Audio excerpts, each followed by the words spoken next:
కథావాణి శ్రోతలందరికీ చెప్పాలని వందికి స్వాగతం. నేను డాక్టర్ శ్రీమతి కొఠారి వాణి చలపతిరావుని. ఈనాటి మన అంశం కృత్రిమ మేధస్సు. ఇంగ్లీష్లో చెప్పాలంటే ఆర్టిఫిషియల్ ఇంటెలిజెన్స్, షార్ట్ ఫామ్లో ఏఐ. అయితే ఈ సబ్జెక్టు గురించి మాట్లాడే జ్ఞానం, అనుభవం నాకు లేవు గనక బేసిక్ విషయాలను మాత్రం తీసుకొని కేవలం ఆసక్తితో వ్యక్తిగత సామాజిక విషయాలను మాత్రమే మీతో చర్చించాలని వచ్చాను. ఇంకా లేట్ చేయకుండా ఈ కృత్రిమ మేధస్సు వీడియోలోకి ప్రవేశిద్దాం. పూర్వాపరాలను చర్చిద్దాం. ఈ సృష్టిలోని సకల జీవరాశులలో మనిషి మాత్రమే బుద్ధిజీవిగా చెప్పబడతాడు. బుద్ధి అంటే మెదడు చేసే ఆలోచనలు. ఇవి జ్ఞానవంతమైనవి అయినప్పుడు మేధస్సు అని పిలువబడుతుంది. అది అలా చూసినప్పుడు మానవ మేధస్సు అద్భుతమైనది. మన ప్రాచీన జ్ఞాన భాండాగారాన్ని పరిశీలించి చూస్తే ఈ అద్భుతం కనిపిస్తుంది. ఆ కాలం నాటి ఋషి మండలి ఒక్కొక్కరు ఒక్కో శాస్త్రంలో అమోఘమైన పాండిత్యాన్ని కలిగి ఉండటం అబ్బురం అనిపిస్తుంది. శాస్త్రం అంటే సైన్స్. ఆ కాలంలోనే సైన్స్ ఉండేదని చెప్పటానికి ఈ పదాన్ని వాడాను. పేపరు, పెన్ను కూడా లేని ఆ రోజుల్లో తాటాకు గ్రంథాల మీదే గ్రహగమనాన్ని, సూర్యచంద్ర గ్రహణాలను, అంతరిక్ష అద్భుతాలను, భూగర్భ సముద్రగర్భ రహస్యాలనే కాక చతుర్దశ భువనాలను అంటే 14 లోకాల వింతలు విశేషాలను, ఏ లోకంలో ఎవరు నివసించేవారో అన్న సమాచారాన్ని మేధస్సుతోనే లెక్కలేసి చెప్పేవారు. సైన్స్ ఇప్పుడు కొత్తగా పుట్టిందేమీ కాదు. సృష్టితోనే అది ప్రారంభమైంది. అంతరిక్ష, మనిషి అంతరంగ, గణిత, వైద్య, నిర్మాణ రంగ, అస్త్రశస్త్ర విద్యలు, ఆకాశయానం, త్రిలోక సంచారం వంటి వివిధ శాస్త్రజ్ఞానం మన వేద సంస్కృతిలోనే ఋషిప్రోక్తమై ఉంది. అందుకే అంతా మన వేదాల్లోనే ఉందట అన్నమాట వచ్చింది. మౌఖికంగానే ఆ కాలం నాటి శాస్త్ర సాంకేతిక జ్ఞానమంతా గురుకులాలలో బోధింపబడేది. ఆ తర్వాత తాటాకు గ్రంథాల మీద గంటంతో మన వ్యాస వాల్మీకులతో సంస్కృత భాషలో నిక్షిప్తం చేయబడింది. మన పురాణ కథల్లోనే ఎన్నో అద్భుత విషయాలు ఉండేవి. స్వర్గానికి అస్త్రాలతో నిచ్చెన వేసిన బాలరాముడు, ఆకాశంలో పయనిస్తూ త్రిలోక సంచారాన్ని చేసిన నారదుడు, సీత భూగర్భ ప్రవేశం, ధర్మజుని స్వర్గారోహణ పర్వం, పుష్పక విమానం, తపశ్శక్తి, మంత్రశక్తి, యోగా మాయ, భవిష్యత్ పురాణం, దివ్య దృష్టి వంటి అద్భుతాల ద్వారా ఎంతో శాస్త్ర పరిజ్ఞానాన్ని ఆ కాలపు మహనీయులైన మనుషులు ముందే దర్శించారా అని అనిపించి ఆశ్చర్యపోతాం. సనాతన జ్ఞాన సంపద పట్ల కొద్దో గొప్ప అయిన అవగాహన ఉన్న మనం. ఒక సినీ కవి ఒక పాటలో ఉటంకించాడు కదా ఈ మాటల్ని. మానవుడే మహనీయుడు, మానవుడే మహనీయుడు, శక్తియుతుడు యుక్తిపరుడు, మానవుడే మాననీయుడు అని. అది మానవ మేధస్సుకున్న మహనీయత అంటే. అయితే రాను రాను కాలంలో వచ్చే మార్పులు మనిషి మేధస్సును కొత్త రకంగా ఆలోచించటానికి, సంప్రదాయపు పునాదుల మీద కొత్త కొత్త ప్రయోగాలు నిర్వహించటానికి ప్రేరేపించటం మొదలుపెట్టాయి. ఆ కాలంలోనే ఉన్న దూరశ్రవణ, దూరదర్శన విద్యలను ఆధారం చేసుకుని రేడియో, టీవీలు, ల్యాండ్లైన్ ఫోన్లు వైర్ల ఆధారంగా నడిచేలా కనిపెట్టారు. ఆ తర్వాత వైర్లెస్ వచ్చింది. అప్పుడే ప్రారంభమైంది అధికంగా మిషన్లు వాడటం అనేది. రాను రాను అది మరింత పెద్దై విశ్వరూపం ధరించటం మొదలుపెట్టింది. ధారణ ద్వారా, జ్ఞాపక శక్తి ద్వారా, అభ్యసనం ద్వారా అలవడిన ఆ గట్టి చదువులు, మెదడుకు మేత వేసే చదువులు పోయి వేళ్ల కనుపుల మీద లెక్కలు, బైహాట్ పద్ధతి ద్వారా ఎక్కాలు పద్యాలు పోయి క్యాలిక్యులేటర్ల మీద లెక్కలు వేసే పద్ధతి ఎప్పుడైతే వచ్చిందో అప్పుడే మనిషి మేధలో కొంత మందకొడితనం అనేది వచ్చి చేరింది. ఇక సెల్ ఫోన్లు వచ్చి ఆ తర్వాత స్మార్ట్ ఫోన్లు, కంప్యూటర్లు వచ్చాక మనిషి మెదడులో అలసత్వం, బద్ధకం అనేవి వచ్చి చేరి ఒక్క బటన్ నొక్కితే రెడీమేడ్గా లెక్కల్ని సెల్ ఫోన్ చేసి ఇస్తుంటే, కావలసిన సమాచారాన్ని అందిస్తుంటే ఇంకా నేనెందుకు శ్రమ తీసుకొని ఆలోచించి పరిశోధించి టైం వేస్ట్ చేసుకోవటం అనుకొని నెరవేరిన తాత్కాలిక ప్రయోజనాన్ని చూసి మురిసిపోతూ దీర్ఘకాల నష్టాలను అంచనా వేయలేకపోయాడు. కథావాణి శ్రోతలు, ఇలా నేను మాట్లాడుతూ పోతే నేను ప్రోగ్రెస్కి, సైన్స్ డెవలప్మెంట్కి వ్యతిరేకిని అన్నట్టు మీకు అనిపిస్తుంది కనుక ఇక పాతకాలం సంగతులు వదిలేసి ఈ సైన్స్ అండ్ టెక్నాలజీ, కంప్యూటర్ యుగాన్ని గురించిన మాటలు మాట్లాడుకుందాం.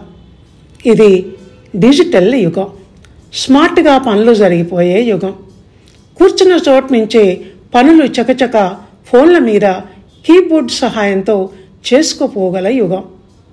మనకు ఏ పని కావాలన్నా ఎక్కడికో పోనవసరం లేదు. తెలియని విషయాన్ని తెలుసుకోవాలంటే ఏ గురువుల చెంతకో పోనవసరం లేదు. ఎందుకంటే ఇది ఆన్లైన్ ప్రపంచం, గూగుల్ వంటి ఎన్నో యాప్లున్న యుగం.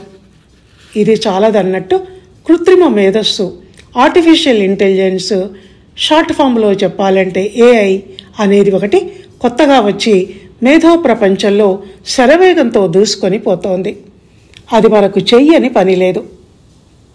ఉదాహరణకి తొలకరి వాన, చెట్లు చిగురించటం, నల్లని మేఘాలు, ఆహ్లాదకరమైన ప్రకృతి, వీటిని మనకు ఎప్పుడు చూడాలనిపిస్తే అప్పుడు ఓ యాప్లో ప్రాంప్ట్ ఇస్తే చాలు, రంగురంగుల అందాల దృశ్యం రెడీగా మన ముందు ఒక్క నిమిషం లోపలే వస్తుంది. ఇంతకుముందు అలా కావాలంటే ఒక చిత్రకారుడు చిత్రం గీయాల్సి వచ్చేది, లేకుంటే అలాంటి దృశ్యాలు కనిపించే చోటుకు వెళ్ళి చూసి రావాల్సి వచ్చేది. ఇప్పుడు అలా కాదు. ఎంత అద్భుతమో కదా! ఒక పాట కావాలన్నా, ఒక డ్యూయెట్ కావాలన్నా, ఒక వీడియో కావాలన్నా అంతే, చిటికెలో పనైపోతుంది. అయితే ఇన్ని అద్భుతాలను మన కంటికి కనిపించకుండా నిర్వహిస్తున్న ఆ శక్తి ఎవరు? మానవ మేధస్సుకు దానికి ఉన్న సామ్యం ఏంటి, వ్యత్యాసం ఏంటి అన్నదాన్ని చాలా సంక్షిప్తంగా తెలుసుకుందాం. ఇంతవరకు మనం మాట్లాడుకున్న ఈ కృత్రిమ మేధస్సు, ఆర్టిఫిషియల్ ఇంటెలిజెన్స్ మన కంటికి కనిపించకుండా ఇదంతా చేస్తున్న శక్తి. ఇదే కాదు, ఇంకా చాలా రంగాలలో చాలా అద్భుత సేవలను అందిస్తోంది. దాని గురించి తర్వాత తెలుసుకుందాం. ముందుగా కృత్రిమ మేధస్సును నిర్వచించే ప్రయత్నం చేద్దాం. మానవ మేధస్సును అనుకరించే విధంగా రూపొందించబడిన సాంకేతికతని ఈ కృత్రిమ మేధస్సు అంటే. దీన్ని బట్టే మానవ మేధస్సుకున్న మూల ప్రాధాన్యత, ప్రాథమిక స్థానం అర్థమవుతున్నాయి కదా. ఇకపోతే ఇది చేసే పనేమిటి అంటే, మానవులు ఎలా ఆలోచిస్తారో, ఎలా ఏ విషయాన్నైనా నేర్చుకుంటారో, సమస్యలను పరిష్కరిస్తారో, నిర్ణయాలు తీసుకుంటారో, అలాగే ఈ కృత్రిమ మేధస్సు కూడా దాన్ని అనుకరిస్తూ నడుస్తుంది. ఒక్క మాటలో చెప్పాలంటే ఇది యంత్ర మేధస్సు. ఇది ఎన్ని రకాలుగా ఉపయోగపడుతుంది అంటే, చిత్రాలను, వాయిస్ను గుర్తించటం, డేటాను విశ్లేషించటం, ఎస్టిమేషన్స్ వేయటం, సలహాలు ఇవ్వటం కాక వైద్య విధానంలోనూ రోబోటిక్ సర్జరీలకు ఉపయోగపడుతోంది. ఇంకా డ్రైవర్ లేని కారు డ్రైవింగ్లు, ఇలా ఈ ఏఐ అనేది సాంకేతిక పరిజ్ఞానంలోని ఒక శాఖ. ఇది మానవ మేధస్సుకు విరుద్ధమైనది అయినప్పటికీ, కృత్రిమ మేధస్సు అయినప్పటికీ సహజ సిద్ధ మేధస్సు అని భ్రమింపచేయగల దిట్ట. దీన్ని ఇంటెలిజెంట్ ఏజెంట్ అని కూడా నిర్వచిస్తారు, అంటే యంత్రం లేక పరికరం అని. ఈ ఆధునిక యుగంలో యంత్రాల సామర్థ్యం పెరుగుతూ ఉండటంతో ఏది కృత్రిమం, ఏది అసలు అని తెలుసుకోవటం కష్టతరంగా మారింది. ఈ కృత్రిమ మేధస్సు వల్ల డబ్బు ఆదా, సమయం ఆదా, అతి త్వరితగతిన శ్రమ లేకుండా పనులు జరిగిపోవటం వంటి ప్రయోజనాలు ఎన్నో ఉన్నాయి. మొన్నీ మధ్య జరిగిన సింధూర్ ఆపరేషన్లో మన సైనికులు ఇక్కడ కూర్చొని అక్కడెక్కడో ఉన్న పాకిస్తాన్లోని ఉగ్రవాదుల కేంద్రాల మీద గురి తప్పకుండా మిజైల్స్ వదిలారంటే అందులో ఏఐ పరిజ్ఞానం ఎంత ఉండి ఉంటుంది? ఇది ఏఐ ప్రపంచం, ఏఐ యుగం. ఇది లేని చోటు లేదు, లేని రంగం లేదు. నేర పరిశోధనలో కూడా ఎప్పుడో 30-40 ఏళ్ల క్రితం నేరం చేసి పారిపోయిన హంతకుని కూడా శాటిలైట్ ద్వారా పట్టించగల మేధాశక్తి కలది. ఈ యంత్ర మేధస్సు చేస్తున్న అద్భుతాలు అన్నీ ఇన్ని అని చెప్పతరం కాదు. అందుకని సైన్స్ అండ్ టెక్నాలజీ పరిజ్ఞానంలో పురోగతి, దాని ఉపయోగం అనేవి ఇప్పుడు తప్పనిసరి. ఏదైనా ఫ్రాడ్లు, సైబర్ నేరాలు జరిగినప్పుడు మనం అనుకుంటామే ఈ టెక్నాలజీ మూలంగానే ఇదంతా అని. అలా అనుకోవటం తప్పు. అన్ని రంగాలలో జరిగే పురోగతిని, అభివృద్ధిని మనం ఆహ్వానించాల్సిందే.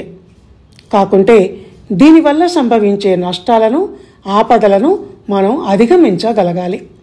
దానికోసం ఏమేం చర్యలు తీసుకోవాలో అది తీసుకోవాలి. అంతే తప్ప ఇంట్లో ఎలుకలు దూరాయని ఇల్లు తగలబెట్టుకున్నట్టు కొన్ని నష్టాలు ఉన్నాయని సైన్స్ పురోభివృద్ధిని వద్దు అని అనుకోకూడదు కదా. కృత్రిమ మేధస్సును ఉపయోగించటం వల్ల డీప్ ఫేకులు పుట్టుకొస్తున్నాయి. ఏది నిజమో ఏది ఫేకో గుర్తించటం కష్టంగా తయారైంది. దీనివల్ల ప్రత్యక్ష యుద్ధాలు, ప్రచ్ఛన్న యుద్ధాలు సంభవించి ప్రపంచ శాంతి ప్రశ్నార్థకంగా తయారయ్యే ప్రమాదం ఉంది. 10 మంది శరీర కష్టంతో చేసే పనిని ఒక్క యాప్ 1 నిమిషంలో చేయటం వల్ల నిరుద్యోగ సమస్య, ఉద్యోగులు ఉపాధి కోల్పోయే పరిస్థితి ఏర్పడుతోంది. ఆర్థిక అసమానతలు దీనివల్ల పెచ్చు పెరుగుతున్నాయి. మార్ఫింగ్ వంటి ప్రక్రియల వల్ల సమాజంలో వ్యక్తి విలువలు అంతరించి వ్యక్తి మరియు తద్వారా వ్యవస్థలకు డ్యామేజ్ జరుగుతోంది. కమ్యూనికేషన్ వ్యవస్థ మీద మనిషికి నమ్మకం పోయే ప్రమాదం ఏర్పడింది. వ్యక్తి యొక్క, సమాజం యొక్క నైతిక విలువలకు పెద్ద ఆఘాతం ఏర్పడనుంది. అన్నిటినీ మించి వ్యక్తిగత గుట్టు, రహస్యాలు అనేవి లేకుండా అన్నీ బట్టబయలవుతుండటంతో మనిషికి, ఈ దేశానికి రక్షణ అనేది లేకుండా పోతోంది. అధికారులు, వ్యవస్థలు చేసే పనులతో మాత్రం పారదర్శకత అనేది లోపించి మన శత్రువుకు మన చేతులతోనే మనమే మన ఇంటి తాళాలు ఇచ్చిన చందం అవుతోంది. ఈ కృత్రిమ మేధస్సు ఒక ప్రపంచనల్లా ముందు ముందు ఇంకా అన్ని మూలలకు విస్తరించి ఈ ప్రపంచాన్నే శాసించబోతోంది. కనుక దాన్ని ఉపయోగించే వాళ్ళు బాధ్యతగా మెలగాలి. దాని బారిన పడుతున్న వాళ్ళు అప్రమత్తంగా ఉండాలి. యంత్రాలు ఎంత శక్తివంతమైనవైనా, వాటి మేధస్సు ఎంత అద్భుతమైనదైనా వాటిని నడిపించే శక్తి మాత్రం మనిషే. అంటే ప్రోగ్రామింగ్ చేసేది ఓ మనిషే గనక ఏదైనా మానవ మేధస్సు తర్వాతనే కృత్రిమ మేధస్సు. మానవ మేధస్సు లేకుంటే ఈ కృత్రిమ మేధస్సు లేదు అన్న అవగాహనను మనిషి కలిగి ఉండాలి. మనిషికి అనుకరణ మాత్రమే ఈ కృత్రిమ మేధస్సులు అని గుర్తించాలి. రోబోలను చూస్తుంటే ఈ విషయం సామాన్యుడికి కూడా తెలిసిపోతోంది కదా. కనుక ఇప్పుడు ఏఐ లేకుంటే ఏమీ లేదు అన్నట్టు అయిపోయింది గనక ఆ సాంకేతిక పరిజ్ఞానాన్ని అతి జాగ్రత్తగా అవసరం మేరకు వాడుకోవలసిన అవసరం ఉందన్న నా అభిప్రాయాన్ని మీ ముందుంచుతూ ఇంకా ఈ వీడియోని ఇంతటితో ముగిస్తున్నాను. నాకున్న పరిమిత జ్ఞానంతోనే అయినా ఈ వీడియోని ఒక ప్రయోజనాన్ని ఆశించి ఆసక్తితో చేశాను గనక ఆదరిస్తారని ఆశిస్తున్నాను. ధన్యవాదాలు.